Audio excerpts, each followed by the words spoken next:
Bwana Yesu atukuzwe. Mhubiri 3 mstari wa 1, imeandikwa, kwa kila jambo kuna majira yake na wakati kwa kila kusudi chini ya mbingu. Watu wa Mungu, watu wengi hushindwa kwa kuwa hawana subira. Subira haimaanishi udhaifu, bali ni imani inayoendelea bila kuona. Ibrahim alisubiri ili kumpata Isaka. Daudi alipakwa mafuta leo, lakini akaja kuwa mfalme baadaye. Habakuki 2 mstari wa 3 imeandikwa, ijapokawia ingoje. Mungu hutengeneza tabia njema kabla ya baraka.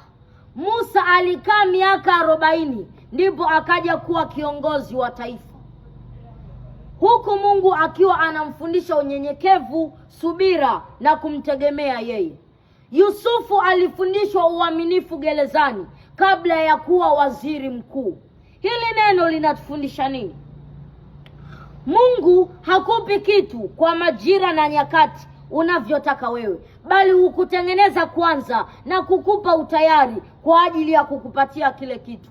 Mtu wa Mungu, amini hata kama uelewi. Subiri hata kama kitu kinakawia. Tembea kwa imani, si kwa kuona. Baki mmebarikiwa. Yesu ni Bwana.